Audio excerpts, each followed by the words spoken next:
के पूर्व जिला अध्यक्ष आदरणीय बड़े भाई विनोद प्रधान साहब जी से अनुरोध करूंगा कि वो आए और हमारा मार्गदर्शन करें।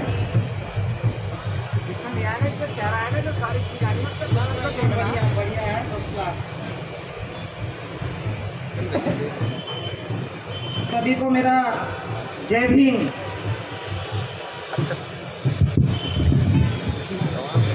सभी को मेरा क्रांतिकारी जय भीम। जय भीम, जय भीम, जय भीम। ऊर्जा नहीं है। जय भीम, जय भीम, जय भीम। सबसे पहले आज डॉक्टर बी.आर. अम्बेडकर साहब का जो 134वां जन्मदिन आज महर्षि वाल्मीकि पार्क नवयुग मार्केट में जो मना रहे हैं, वो साथीगण हमारे संस्थापक के रूप में, संरक्षक के रूप में भाई वीरभान वाल्मीकि जी, बोधाचार्य राजपाल सिंह मूलवंशी जी, अध्यक्ष हमारे सैनी वैद्य जी और कार्यक्रम का जो संयोजक कर रहे हैं हमारे भाई और मंच का संचालन भी कर रहे हैं भाई मोहसूद वाल्मीकि जी। साथियों, आज इस मंच पे मंचासीन हमारे सभी अतिथिगण जो हम सभी का, मेरा भी, आपका भी, सबका मार्गदर्शन करेंगे और बाबा साहब के एक एक बिंदु पे आप सबको जानकारी देने का काम करेंगे।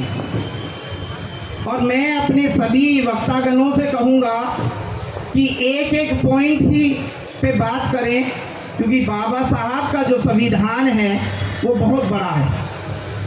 आप एक एक पॉइंट ले लें, एक पॉइंट पे मैं बोल लूँ, एक पॉइंट पे आप बोल लें, एक एक पॉइंट पे बात करें, तो हमारे जो साथीगण, हमारे जो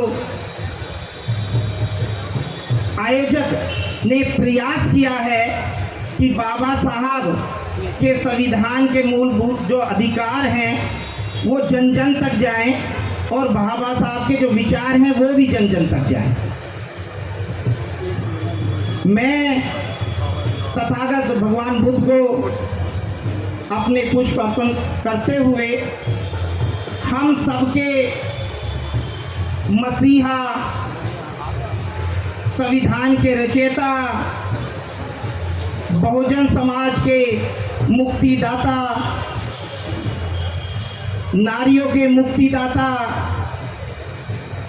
आज जो ये दलित समाज, ये वंचित समाज आज जो इस लायक है कि बाबा साहब का 134वां इतनी धूमधाम से जन्म महोत्सव मना रहा है, वो सब बाबा साहब की देन है।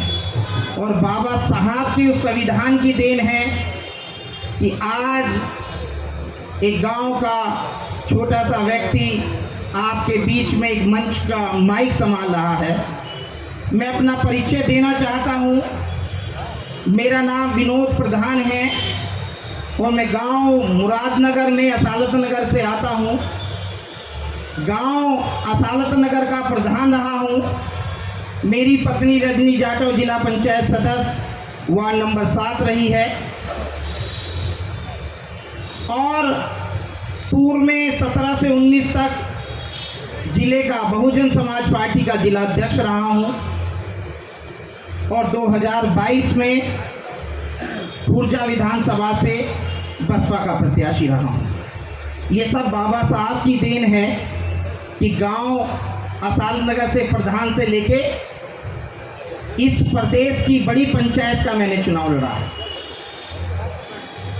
साथियों, क्योंकि आज मजदूर दिवस है, क्योंकि हमारा जो समाज है इसमें 90% ही मजदूर लोग आते हैं, मैं उन सभी को आज मजदूर दिवस की बहुत हार्दिक शुभकामनाएं देता हूं कि बाबा साहब ने इस संविधान में हमारे लिए ऐसा कानून बनाया जो हमारे मजदूर साथी थे जो 12-12 घंटे काम किया करते थे, उन लोगों को उस कानून की वजह से 8 घंटे काम करने का मौका मिला। उस कानून के अधिकार के तहत ही हमारे मजदूर संघ को फ्रंटियर अपने अधिकारों के लिए लड़ाई लड़ने के लिए, आंदोलन करने के लिए वो कानून बनाया कि आप अपनी बात, मजदूर की बात आप अपने आंदोलन के तहत रख सकें। बाबा साहब ने सुरक्षा के नाते उन्होंने कर्मचारी राज्य बीमा निगम बनाया, जो ESI कर्मचारी भविष्य निधि योजना EPF जैसे महान कार्य किए और वेतन में एक समानता का अधिकार भी दिलाया कि समान अधिकार के तहत समान वेतन भी होना चाहिए। वो सब बाबा साहब ने इन मजदूरों के लिए किया और केवल मजदूर ही नहीं, हमारे लिए क्या क्या किया। मैं एक पॉइंट पे आता हूँ, क्योंकि मैं अगर प्रधान बना तो एक आरक्षण के तहत बना। बाबा साहब ने अपने संविधान में दलित समाज, अनुसूचित जनजाति, अनुसूचित जाति व बैकवर्ड व अधिक पिछड़ा वर्ग, उनके लिए जो आरक्षण का प्रावधान किया, और आरक्षण में क्या किया, शिक्षा का आरक्षण। उन्होंने शिक्षा के लिए एक आरक्षण का प्रावधान किया। दूसरा, उन्होंने राजनीतिक आरक्षण कि राजनीति में इनकी रोकनी पड़ी, क्योंकि अभी जो मंच पर हमारे आदरणीय सम्मानित साथीगण आए हैं वो सारे के सारे प्रेरणा स्रोत हैं। जहां डॉक्टर चरण सिंह जी की बात करें, एक राहुल भाई को छोड़ करके, क्योंकि वो हो सकता है जूनियर हो सकते हैं, बाकी सभी के सभी साथी प्रेरणा स्रोत हैं। मैं उनका तहे दिल से उनका वंदन अभिनंदन करता हूं। और क्योंकि बहुत से मेरे ऐसे साथी हैं, बुजुर्ग हैं मेरे, जिनको के विचारों को सुन के मैं पला बड़ा हूँ। मैं अभी रिजर्वेशन की बात कर रहा था कि हमें बाबा साहब ने 3 आरक्षण दिए, रिजर्वेशन दिए, 3 रिजर्वेशन दिए। शिक्षा में रिजर्वेशन, नौकरी में रिजर्वेशन और राजनीति में रिजर्वेशन। अगर हम बात शिक्षा की करें तो बाबा साहब ने कहा था, शिक्षा वो श्रेणी का दूध है जो पिएगा वही धारेगा। शिक्षा वो श्रेणी का दूध है जो पिएगा वो धारेगा, क्योंकि जो शिक्षा ले लेगा वो अपने अधिकारों की लड़ाई भी लड़ेगा। जो शिक्षा ले लेगा वो गलत बात का विरोध भी करेगा, और जो शिक्षा ले लेगा वो आंदोलन भी करेगा, और जो शिक्षा ले लेगा तो अपने लोगों को आगे बढ़ाने का काम भी करेगा। बाबा साहब ने इसी वजह से शिक्षा में आरक्षण का प्रावधान किया। और आज हमारे नौजवान साथी कहीं ना कहीं पथभ्रष्ट हैं या अज्ञानता का कारण हो रहा है, वो कहीं ना कहीं शिक्षा के क्षेत्र में जो एक बहुत बड़ी भूमिका होनी चाहिए थी, जो आज सरकार है, वो कहीं ना कहीं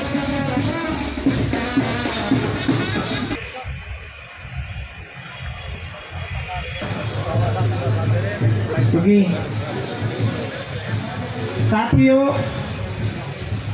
शिक्षा की बात कही, अब नौकरी की बात करता हूं। बाबा साहब ने हमें नौकरी में आरक्षण देने का काम किया। उन्हें पता था अगर दलित समाज को नौकरी में आरक्षण मिलेगा तो जो मेरा अनपढ़ मेरे पिछड़े लोग हैं, जब वो नौकरी में जाएंगे और सरकारी नौकरी में योगदान उन्हें मिलेगा तो उनका घर गांव संपन्न होगा और वो अपने लोगों को जो वंचित रह गए हैं उन लोगों को भी आगे बढ़ाने का काम करेंगे, अपने अपने विभागों में नौकरी देने का काम करेंगे, अपने अपने विभाग में नौकरी लगवाने का काम करेंगे और हमारे समाज की एक उन्नति होगी।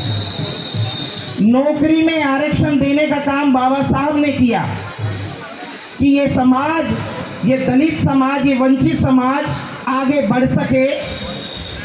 लेकिन आज जो सरकार है वो कहती है कि संविधान हमारे लोग भली भांति जानते हैं। और मैं आज स्पेशली वाल्मीकि समाज जो यहाँ इस प्रोग्राम को कर रहा है, मैं उन्हें कहना चाहता हूँ, आज उसी संविधान को ख़त्म करके जो हमें नौकरी देने का जो आरक्षण बाबा साहब ने दिया, उस आरक्षण को ख़त्म करने का काम कर रहे हैं। जो 4th क्लास में सफाई का काम किया करते थे, एक अच्छी नौकरी, अच्छा वेतन उन्हें मिलता था, आज वो नगर पालिका में 8 से 10 हज़ार रुपये की नौकरी लेकर के अपने बच्चों का लालन पालन भी नहीं कर पा रहे, अपने बच्चों को अच्छी शिक्षा नहीं दे पा रहे। वो क्या है जो बाबा साहब ने हमें आरक्षण, नौकरी में आरक्षण दिया, उस आरक्षण को खत्म करने का काम करें। राजनीति में आरक्षण की बात हम करें तो बाबा साहब ने राजनीति में हमें आरक्षण देने का काम किया। वो इस वजह से दिया कि जब आरक्षण इन गरीब पिछड़े लोगों को, दलित समाज के लोगों को आरक्षण मिलेगा और ये गांव-गांव से प्रधान बनेंगे, जिला पंचायत सदस्य बनेंगे, जिला पंचायत अध्यक्ष बनेंगे, विधानसभा में जाकर के विधायक बनेंगे और एक सबसे बड़ी सदन उसमें जाके सांसद बनेंगे और उस आरक्षण के तहत ही अपने बल पर जब प्रधानमंत्री जैसे बड़े पद पर पहुंचेंगे तो वो अपने लोगों का हित जो मैंने संविधान में लिखा है उसे वो बढ़ चढ़ करके सदन में उठाने का काम करेंगे। और जो लोग पिछड़े रह गए हैं, अति पिछड़े रह गए हैं, उन सब लोगों को आरक्षण का लाभ दिला करके उनकी उन्नति करने का काम करेंगे। इस वजह से बाबा साहब ने हमें राजनीति का आरक्षण दिया, लेकिन हम वहाँ भी विफल हैं। हम सभी ने अपने अपने संगठन तो बना रखे हैं, अनेकों नाम दिए हैं, लेकिन बाबा साहब ने को नारा दिया था कि संगठित रहो। बाबा साहब ने कहा था संगठित रहो, लेकिन आज हमारे युवा पदभ्रष्ट हैं कि आज वो संगठन के नाम पे अनेकों संगठन तो बना रहे हैं, लेकिन एकता कहीं नहीं दिखाई दे। क्यों? क्योंकि मोहित सूद आज प्रोग्राम कर रहा है, वीरभान भाई आज प्रोग्राम कर रहा है और अध्यक्ष जी हमारे सनीवेद जी प्रोग्राम कर रहे हैं, तो कहीं यार ये आगे ना बढ़ जाएं, इसकी टांग खींचने का काम करो। क्या आज वाल्मीकि समाज जिले गाजियाबाद में कुछ मुट्ठी भर रहा है क्या? ये तो उतना बड़ा पार्क भी नहीं है। मुझे तो लगता नहीं कि अगर आज वाल्मीकि समाज सड़क पर निकल आता तो ये ऐसे ऐसे कितने ही पार्क आज भर गए होते। मैं आपसे कहना चाहता हूँ कि आज यहाँ हमारे कहीं ना कहीं संगठन की भी कमी है, संगठित की भी कमी है।